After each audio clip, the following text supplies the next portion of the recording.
It looks like we might be getting on the right track. Maybe not, maybe. I'll explain that in a second. We have an Obama sighting. It's a miracle. And finally, speaking of rare sightings, did I just find a new dinosaur? All that's coming up right now on I'm Right.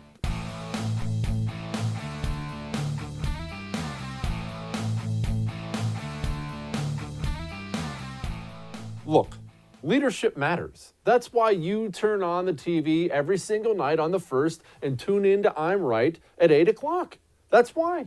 Because you know I'm here to lead the masses through whatever carnage we have going on right now in the country. I like to consider myself your mentor, really. All right, seriously. Donald Trump is talking about starting up the economy again. He's talking about pushing forward. He's talking about working with the governors to start it again. Now, it's good and it's bad. Yes, I am glad the national conversation is shifting finally, and I love the fact that he's leading on this. I love the fact that he's working with governors on this because that's what he has to do. I mean, no matter what Trump says or doesn't say, he doesn't have the authority to point to governors and say, you have to do this with your state and you have to do that with your state. And he shouldn't have that authority. He shouldn't. Much as I like Trump, we want each and every state to be, in charge of their own. That's kind of what we were supposed to be as a nation. So I'm glad he's just going to work with them. Here's what he had to say. The plans to reopen the country are close to being finalized, and we will soon be sharing details and new guidelines with everybody. I will be speaking to all 50 governors very shortly, and I will then be authorizing each individual governor of each individual state to implement a reopening and a very powerful reopening plan of their state at a time and in a manner as most appropriate. The day will be very close because certain states, as you know, are in much different condition and in a much different place than other states. It's going to be very, very close, maybe even before the date of May 1st. So that will be for some states. Actually, there are over 20 that are in extremely good shape. And we think we're going to be able to get them open fairly quickly, and then others will follow. Okay, that was a lot of politician speak. I'm not insulting the man. That's what that was. Maybe by this date and hopefully this and looking strong. That's really how you have to talk when you're president of the United States, because here's the reality of it. Again, he doesn't have the authority to tell them what to do. He can provide guidance, and I'm glad it sounds like he plans on providing guidance. Donald Trump, politically, we're only talking politically now. We'll get back to what really matters in a second. But politically, he's now in a situation that is difficult. Let's just be honest about that. He's in a situation that's difficult. He made a decision, right or wrong. Everybody knows my feelings about it. He made a decision to issue guidance to the nation about what they should do during this pandemic, how they should respond during this pandemic. And states went along with it. Don't call and yell and scream at me and email me, Jesse, you suck, you hate Trump. Dude, I love Donald Trump. I'm happy I voted for him. I'm going to vote for him again. However, all these shutdowns you see right now, these governors who are absolutely going mad with power and they're locking down this and that idiot governor in Michigan, you can't even buy gardening seeds. Donald Trump paved that road. Donald Trump, as the leader of the nation, as the chief executive in the United States of America, he led, and they followed. And are they taking it too far now? Places he would never have taken it? Of course they are. They're being ridiculous. And I'm sure he's sitting there in the White House thinking, oh gosh, these friggin' idiots. But nevertheless, here we are. So he paved that road. He opened that Pandora's box. I don't know if he can close it again. That's his political problem right now. What we have in the United States of America is a mental issue. And no, I'm not just talking about myself personally for once. We have a mental problem now because the President of the United States and the doctors and every journalist and they have the public whipped up into this frenzy And there is a way of thinking now in the United States of America that says, I can stay home and be safe, or I can go out and potentially die of the virus. That is a bad way of thinking. Because even if you open up the country again, even if you could snap your fingers and you're Donald Trump and boom, all 50 states are open, let's go back to business, baby. Everybody, we're going to Red Lobster tonight. How many would go? How many are still scared? How many, if offered that choice of stay home and be safe, go out and die from a virus, are going to go out? We have, as a nation, put it in everybody's mind that leaving your home is dangerous now. And it's going to take a long time, longer than May 1st, it's going to take a long time to jam all that toothpaste back in the tube. It doesn't just go right back in. That's going to be a tough slog. And now we have to deal with it. You see, he can issue all the guidelines he wants at the federal level. He can stand up there and say, well, I think all 50 states should open up, but each governor really should handle it their own way, which is what he's going to say on May 1st, assuming he makes that call. But the governors are going to make their own decisions. Speaking of which, let's say you're a Democrat governor. I'm not going to point any fingers or name any names, Ralph Northam. But let's say you're a Democrat governor right now. Let's say politically you're fairly safe because the politics, the people aren't screaming at you to reopen the economy. Some are, sure, but mostly they're scared to death. So you're somebody like Ralph Northam. What motivation do you have to open your economy? Why would he do it? He, one, is still getting a paycheck. Two, knows he's still going to get reelected because the people are scared enough. Enough people are scared enough and want to stay home. And three, Ralph Northam is not going to be held accountable for his economy. If he thinks he's going to get reelected, he thinks it's going to hurt Donald Trump. What has been the major thing Democrats have worried about, and rightfully so, when it comes to Donald Trump and him getting reelected? The economy. People love him, people hate him.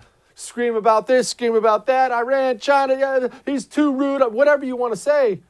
The economic numbers were bulletproof.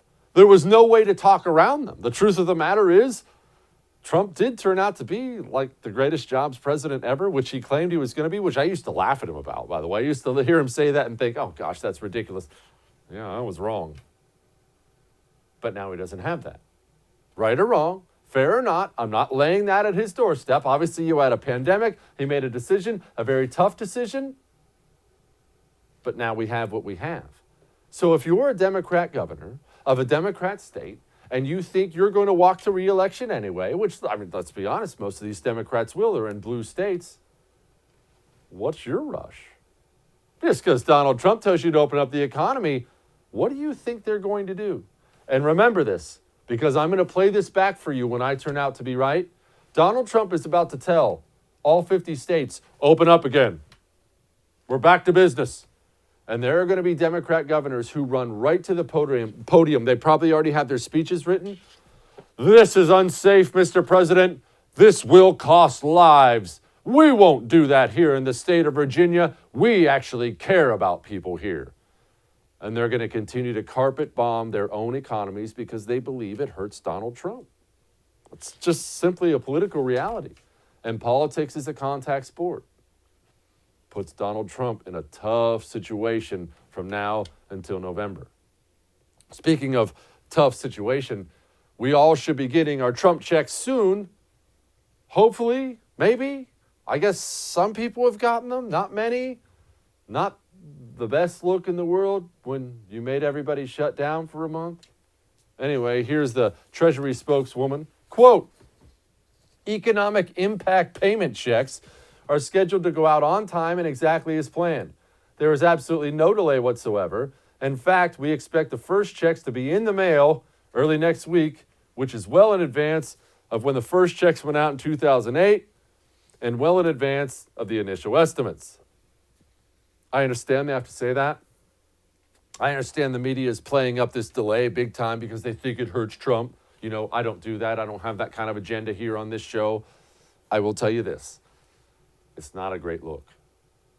Things take time. It's the federal government. Maybe this is. In fact, it probably is as fast as they could possibly do it. It's not a great look.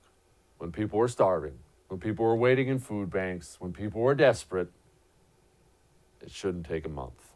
It shouldn't take 2 or 3 weeks. Figure out a way to get that done faster. It's the government, though. Government runs like government runs. All of that may have made you uncomfortable, but I'm right.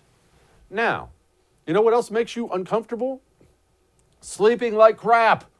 It's horrible, isn't it? There's nothing worse. I go through the same thing sometimes.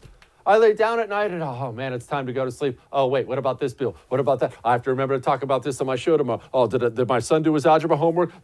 All these other things go through your mind, and that's what it is, isn't it? It's your mind that won't turn off. You lay down and it just starts churning. And so what do you think about doing? We all do the same thing. I wonder if we have any sleeping pills, or is there any NyQuil? Stop doing that.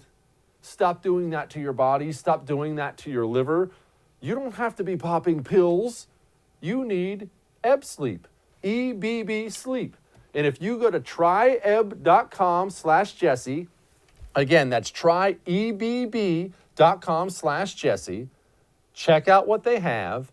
Use the promo code Jesse. You get $25 off your Ebb Sleep. What it is it's a device you put on your head, and it keeps your forehead area cool to make sure that brain of yours slows down. And you go to sleep. You go to sleep faster. You sleep a whole lot better. Tryebb.com/Jesse. Use the promo code Jesse. Start sleeping like a baby.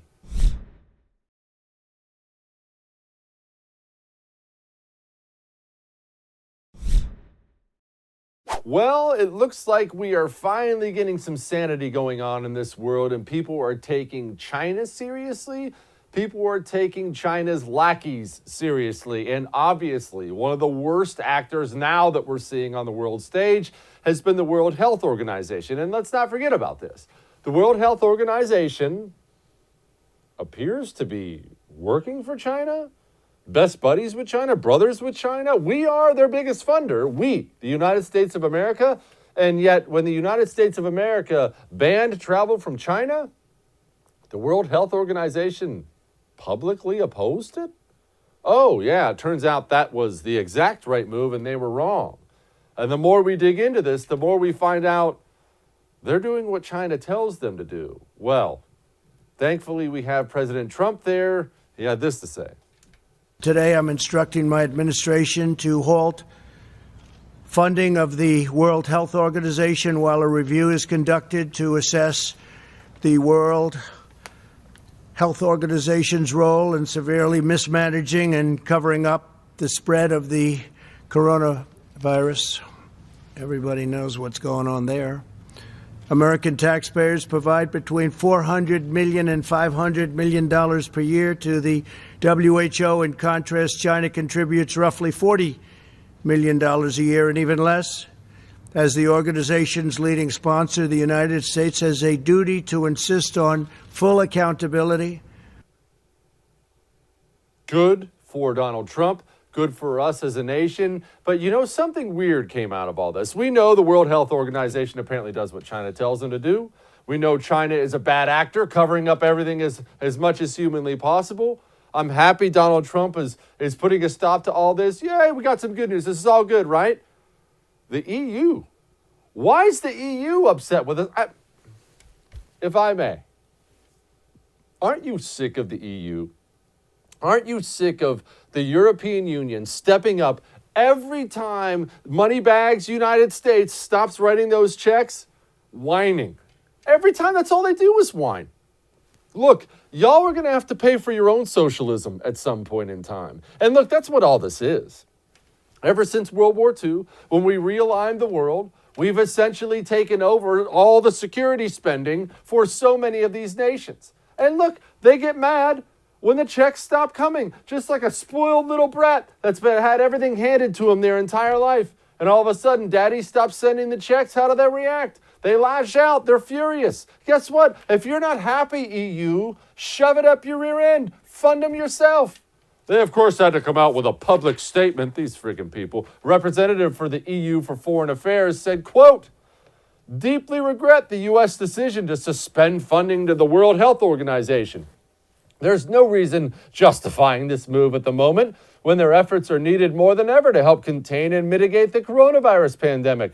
Only by joining forces can we overcome this crisis that knows no borders. Once again, completely missing the point on purpose. Rest assured, it is on purpose. They're missing the point. The World Health Organization is not a World Health Organization if you're going to run cover for China after China produced a disease that's killing people, that's slaughtering the economy. You have to treat the disease and stay out of politics, or if you're going to be repeating Chinese propaganda as they are, then suck it. Your money's not coming anymore. And if the EU's upset about that, then the EU can feel free to write all those checks of the euro, which I'm sure is about to collapse on its head. Kellyanne Conway, well, I like the way she put it. They're not a scapegoat. They're in charge of coordinating infectious disease facts and figures, responses. We, the American people, the taxpayers who foot the bill for WHO at the tune of $830 million plus over the last 2 years, roughly 90% more than China paid. They paid 10% of that. In fact, Italy, India, France, and China combined pay about 10% of what the U.S. paid. They made a very political statement that when the president shut down travel from China, that was a very early, bold action that saved many lives here. But lying about it and not being transparent, let's at least hit pause and investigate that. Nobody's scapegoating them. We're asking them why they didn't do their job. They had one job, and it looks like they didn't do it. That's right. You had one job. And like that famous scene from the great movie Office Space, what would you say you do here? I'm all ears. And speaking of covering up for China, this is from the Washington Post, of all places. Quote, U.S. Embassy officials visited a Chinese research facility in the city of Wuhan several times and sent 2 official warnings back to Washington about inadequate safety at the lab, which was conducting risky studies on coronaviruses from bats. The bioweapons lab in Wuhan was conducting coronavirus studies on bats, and we were told this came from bat soup. I don't know what happened. I don't know where this thing came from. I don't pretend to know. I don't know that we'll ever know, especially when we're dealing with a communist regime like China, a secretive regime. But some of these things stink, right? I'm not the only one smelling that, am I? No, it's not just me. Something stinks here.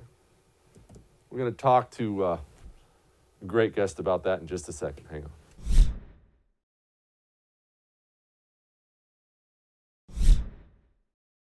Joining me now is former GOP congressional candidate from California, Deanna Lorraine. Deanna, first of all, before we get into all the other nitty-gritty out there, give me some guidance on what you think about Dr. Fauci. I believe everybody saw around the world what you had to say about him with your Fire Fauci hashtag that the President of the United States of America retweeted. Explain your thinking. I had no idea that was going to go that viral. It was literally the tweet heard round the world. It was on BBC. It got everything. All of a sudden I woke up in the morning. It was like huge. So, I wanted to give Fauci the benefit of the doubt from the beginning, but I believe that Fauci is fishy, okay? I felt this for a little while now, and I think a lot of Americans have felt this. Number one, I don't feel like he truly has the best interests of Americans at heart. He, in January said that the coronavirus was really nothing for Americans to be very concerned about, that it wasn't very serious. Then he all of a sudden said it was very, very serious and projected about 2 million deaths. Then all of a sudden, now it's down to 60,000 projected deaths. So that's a really big difference in statistics there. He, back in February, said, we don't need to do anything, no need for changing our lifestyle. We can still go on cruises, go to malls, et cetera. And now, obviously, we can't do anything without wearing a gas mask. So not only that, the inconsistencies in numbers and the information he's been giving us, but we know that he also worked for the Obama administration. He worked for Clinton's. He has close ties to Bill Gates. And it seems like he doesn't really care about, what this virus is, because it's a virus of the immune system. And I never hear him talking really about the immune system or how to naturally bolster our immune system so we don't get it or that we can recover quickly, like President Trump is touting. He just seem to tout the vaccine and even say that, we should probably go on lockdown and continue this until a vaccine is created, which could be between 6 and 18 months, which is ridiculous. And anyone who has studied the immune system knows that a vaccine is not just the cure-all for this. There are a lot of other natural remedies, one of them being, the hydroxychloroquine that has saved many lives from President Trump's suggestion, luckily.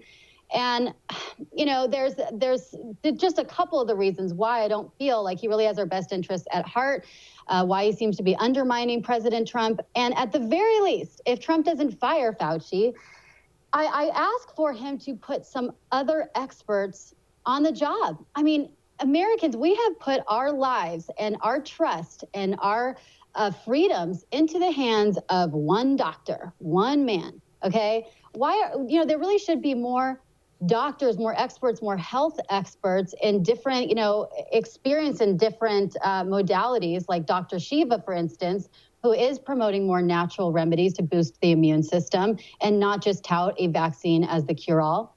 Why aren't we having more of these opinions, second opinion, third opinions? Because, hey, we have lost our freedoms in the blink of an eye. We have gone on global house arrest in the blink of an eye. At the very least, we should question some of the things that the media and some of these experts are telling us. So that was my point. Deanna, isn't that Donald Trump's Achilles heel, though? And look, I like I told everybody, I voted for Trump last time. I'm going to enthusiastically vote for him again. But you cannot look at his hiring practices, at least since he's been president, and you cannot look at the people he's surrounded himself with and come to any other conclusion of, this is a disaster. I mean, we had freaking Omarosa in the White House. And now we have, as you said, we have a doctor who believes, for whatever reason, there is only one specific way to go about this. We now have 20 million Americans unemployed. We're heading towards 30 or 40 million. And look, he's surrounding himself with maybe not the best people. Is that fair? Yeah, it is fair. I typically trust Trump's instincts. I typically trust that he does have good instincts with, keeping good people around him and knowing when to let go of people he's determined are shady or don't have our best interest at heart. And a lot of times it seems he has an ace up his sleeve where he keeps his friends close, but his enemies closer, so to speak. I mean, I know that's one of his strategies that he even he goes by a lot of the times. And I wonder if in this case, that is a strategy too, to get into the head of someone who has worked for these other administrations who he thinks may possibly be shady. And I can't speak for him. I don't want to speak for him. And I don't want to get in trouble by him for saying this. But he may be exposing this. He may be using this as a way to expose some bad actors that needs to be cleansed, just like he's been exposing the WHO. Just like he's been exposing the mainstream media, especially in the last few weeks, because they have been consistently lying to us and giving us disinformation. And I don't know about you, but I've seen a shift in tone in the last couple of days where it seems like President is going all out fire and fury on the press at these press conferences. And he seems, he's viciously calling out the WHO, cutting funding from them. He is viciously calling out reporters that are just continue to report on nonsense and ask questions that actually don't affect Americans. And I wonder, especially because he's now put another task force in place as of this week, I wonder if this is the direction he's now going to potentially expose some of these bad actors that have been giving us misinformation all along. And again, I'm only speculating. I'm not sure. We're going to see what happens in the next couple of weeks. But I don't necessarily believe that Fauci has our best interests at heart. Whatever happened before, it is what it is. Where we are now, we know. What do we do going forward? If you're President Trump, if you're these governors, what is the route forward? Because whether you like it or not, the American people are scared. They're scared of unemployment. They're still scared of the pandemic. They feel like they have to hide in their houses, but they still have to pay their bills. What is the appropriate route forward? Well, first of all, give us the truth. You know, if the coronavirus is not as deadly as the experts originally said that it was, then tell us the truth, because Americans are scared right now. You know, they're scared to walk out of their house without a gas mask on and afraid to socialize even with their families. So we're scared, and that fear might not be accurate. We have also seen a lot of inaccurate information, right? I mean, I also started the hashtag Film Your Hospital, which again was just a way to ask the question, are what they're presenting on TV with constant images and videos of morgues and freezers and dead bodies saying that the hospitals are war zones, when in fact we've seen countless reports of very empty hospitals and nurses and doctors being furloughed or laid off or asked to stay home. What is really the information? So number one, tell us the truth, start telling us the facts so we can hopefully get back to work and start getting back to our lives. And number two, really start getting the country reopened as soon as possible and as safely as possible. And I think that is what he's doing. You know, we do need to get back to work. The Democrats are gleefully lapping all of this up. They're happy that the economy is crashing. Even Bill Maher and a lot of other Democrats have said that they would be happy if the economy crashed so that they could blame it on Trump. We have to ask, who benefits from this? Who benefits from a vaccine, especially a mandatory vaccine, especially one that's promoted by Bill Gates? Who benefits from the economy crashing? Who benefits from mail-in voting? Those are typically things that are going to benefit the left and not we, the American people. Who benefits from our freedoms being impinged on? Not us, not Americans. So remove any bad actors, if there are any. It's time to do it now. Expose any misinformation that has been going on. Treat the Americans that are sick with the coronavirus with the correct remedies. And I believe I'm just going to say HQ.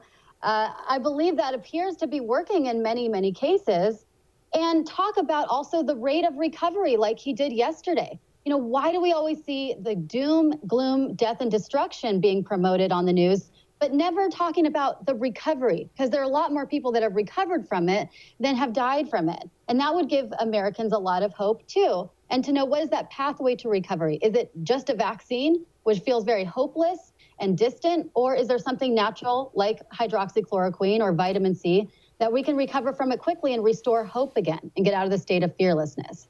But we definitely need to open up the country safely and quickly soon. Thank you so much for joining us tonight. I appreciate you. Yeah, absolutely. Thank you, Jesse. One of the funniest videos I've ever seen in my life. Coming up in just a second. Hang on.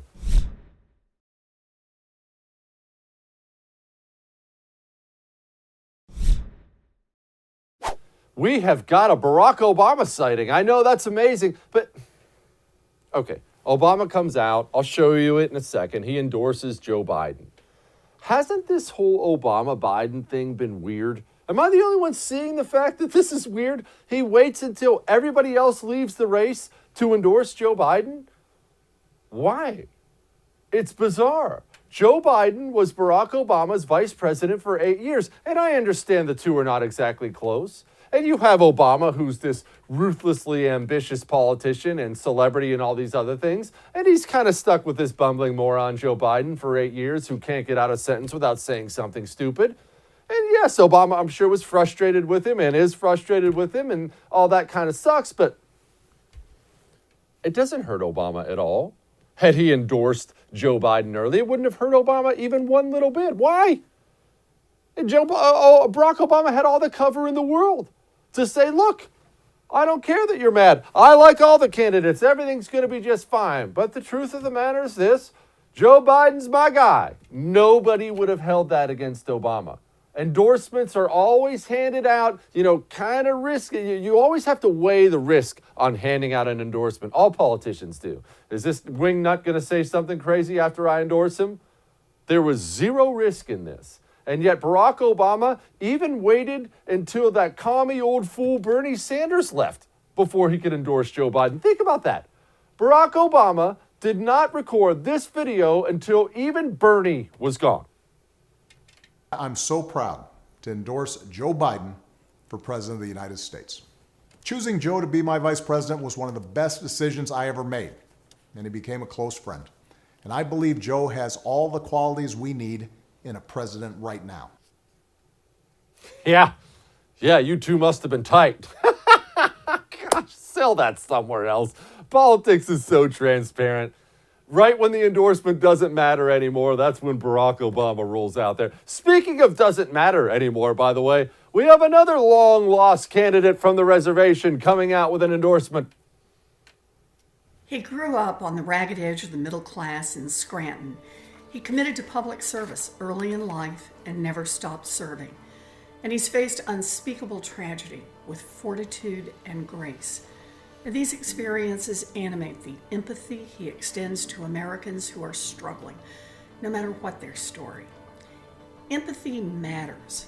And in this moment of crisis, it is more important than ever that the next president restores Americans' faith in good, effective government. Joe Biden has spent nearly his entire life in public service. He knows that a government run with integrity, competence, and heart will save lives and save livelihoods. And we can't afford to let Donald Trump continue to endanger the lives and livelihoods of every American. And that's why I'm proud to endorse Joe Biden as President of the United States. Oh, yes.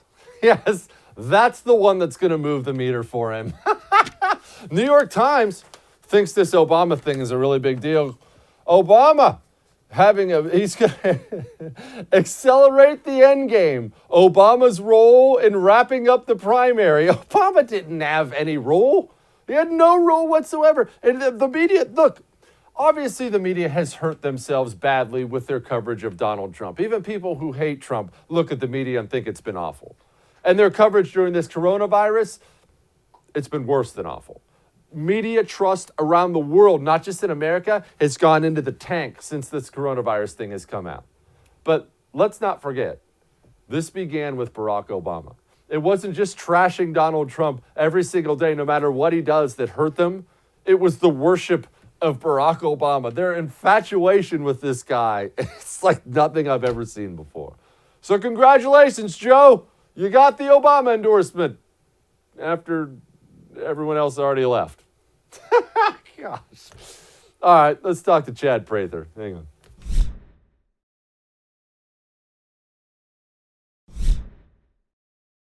Joining me now, one of my favorite people in television. I'm sure you know him. The Chad Prather Show on Blaze TV. If you don't, you should find out about it. Is Chad Prather. Chad, I think that's a really brilliant name you came up with for your show. That's masterful, man. You know what? He who tooteth not his own horn remains in a perpetual state of untootedness. And I figured the only thing that would work was my name, my face, my image. Vanity knows no bounds. You certainly delivered on that. All right, Chad, we've got a bit of a pickle here. I know you and I have already talked about that. We have a pandemic that is killing people. We also have an economy that is absolutely nosediving like a female pilot. I'm not sure exactly which direction we're supposed to go at this point in time, but I do know this. We cannot continue along this path. We have to start opening. Half the country's still scared to death. What does King for a Day Chad Prather say we do? Well, I'll tell you, King for a lifetime. I'm going to go with his advice, and that's Barry Soetoro. When he came out in his grand endorsement of Joe Biden, he told us that he's the man for right now, that Joe Biden is the guy who can solve our problem, and he is going to take care of all of the most dangerous things in the world, from nuclear proliferation to climate change. So I'm sure that a guy who promised to cure cancer if elected will have no problem dealing with the COVID-19. So I'm going to go ahead and throw both balls into the boat or the wheelbarrow and just put them in the Biden camp. I think Joe Biden is the answer. I think he's everything. He motivates me when I hear him speak. I feel a trickle run down my leg. I'm the exact opposite of Chris Matthews in this situation. I just pray. I look at Joe and I feel sorry for him, and I wish that he could make it to the second sentence before he stumbles on it. And then I watched Bernie and Biden as they shared a close little moment live streaming from the nursing homes as Bernie sold his soul to the devil again for probably a fourth house. And gave his endorsement to Joe Biden. I was like, these geriatrics don't even know how to turn the camera on, much less live stream. So I don't know that these guys have the answer. I just know that at some point in time, it's not up to the president, it's not up to the governors, it's up to we the people to decide that we're going to claim our liberty and go back to it. This is America, Amen. man. You Amen. can't force me to wear a mask or gloves. I'm just going to be an American, and that's what I'm going to do. Freedom exists. I loved the Obama endorsement of Joe Biden. After everyone else drops out of the race, Obama steps up and then Biden talks about what a great moment this is. And it's like, Joe, you know who you are, buddy. You're the ugly chick at the bar at 2 a.m. after everybody else already went home and you get hit on. That doesn't mean you're something you're not. You're all that's left. And he rolls it out. And so you need to explain this to me. Why was Obama so averse to Biden? Now, I know Biden's an idiot. He was an idiot before his brain turned into scrambled eggs. But why was he that averse to Biden? Nobody would have batted an eye if Obama risked the political capital of endorsing the guy who was his vice president for 8 years. He had the ultimate out. Well, I have to endorse him. Yeah, he could have just gone with it and said, that's my guy, he's my buddy. I mean, it's kind of like, hey, what do you want to do today, Spike? I kind of see Joe Biden being the little dog dancing around with the big dog, and every now and then Obama just, shut up, smacks him away.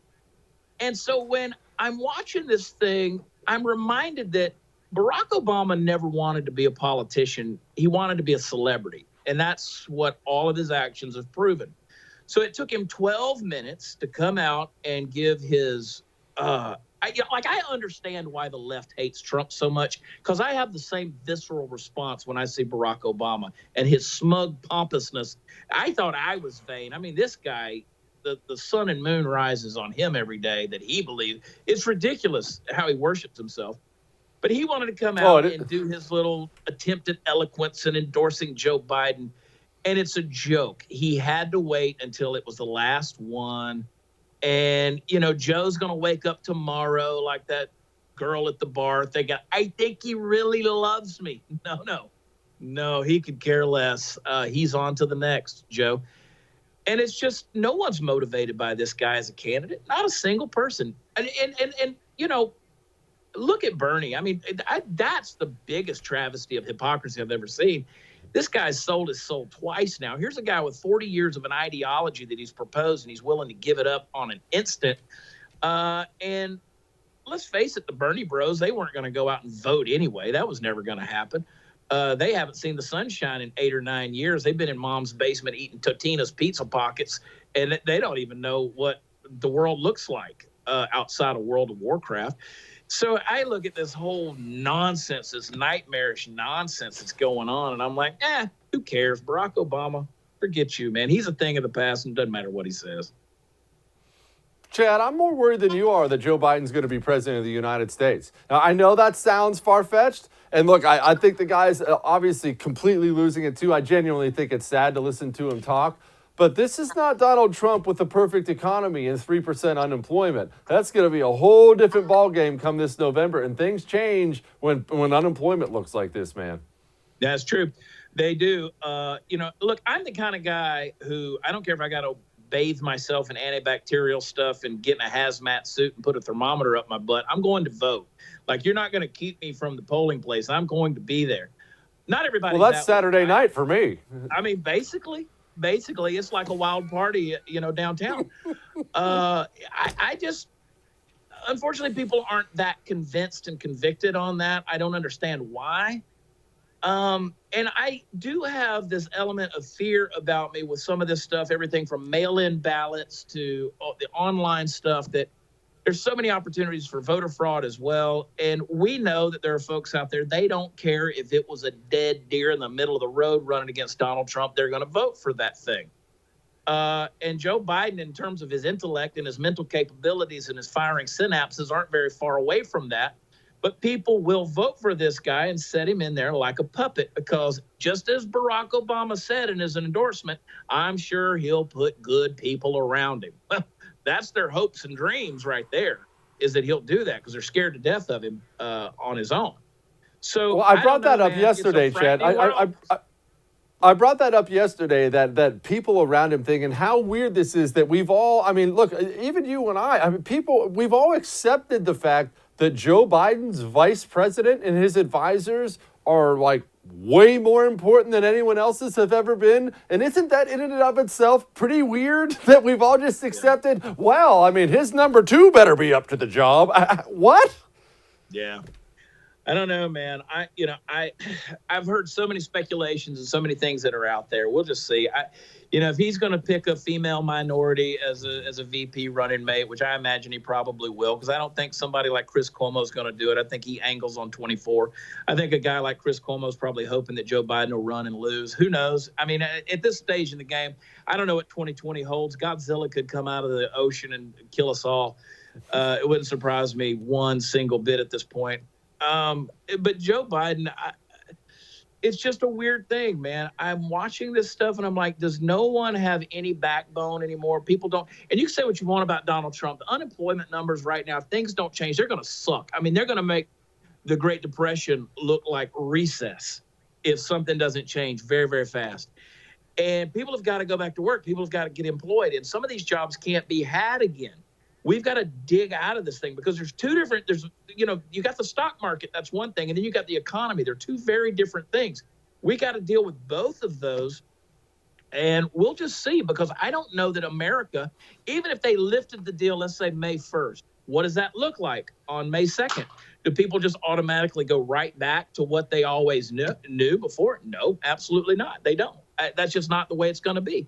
People are going to walk out into public with much trepidation, the way they already have, because they worship their lives so much that, oh my God, I might catch this thing, or grandma might catch this thing. And it's become so insane how people are worrying over something that just numerically and mathematically doesn't even factor in.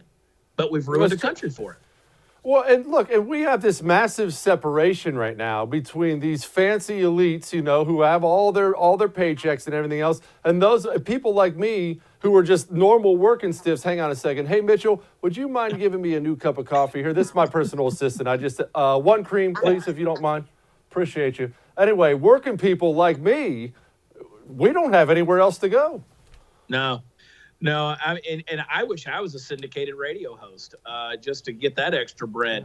Yeah. But I'm not scared. I drink Corona for breakfast. I really do. I mean, I just keep it going at all times. I start about 11 a.m. Man, I'm going to need Jenny Craig. I would say Weight Watchers, but I hate Oprah. I'm going to need Jenny Craig in rehab when this whole deal's over with. I'll tell you, I've been on the stock market. I've been investing in every distillery that's out there and publicly traded. Like, yeah, baby. Chad Prather of the Chad Prather Show on Blaze TV. Make sure you tune in. I appreciate you, brother. Thank you, brother. Love you, man. Be good, man. Now, there's a virus out there. Maybe you've heard about it. And maybe you're worried about it. And I understand if you are. 23,000 Americans is a lot. And so, look, if you're worried about it, you can sit at home and stress yourself out, or you can actually do something about it. You see, they can say all they want about there's no vaccine.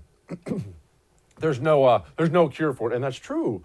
But you realize there is something out there that can help you. It's right inside you. It's called your own immune system, the one God gave you. Maybe you could focus on giving it a little boost with Omega XL. Omega XL is a natural supplement that will give your immune system a little shot in the arm. So whether it be coronavirus or the common cold, your immune system is extra bulked up and ready to fight it. Go to omegaxl.com/Jesse. Again, that's omegaxl.com/Jesse. And on your first order, if you remember to go to /Jesse, you will get a second bottle free after your first order. Again, omegaxl.com/Jesse. Stop worrying about your health. Start doing something about it.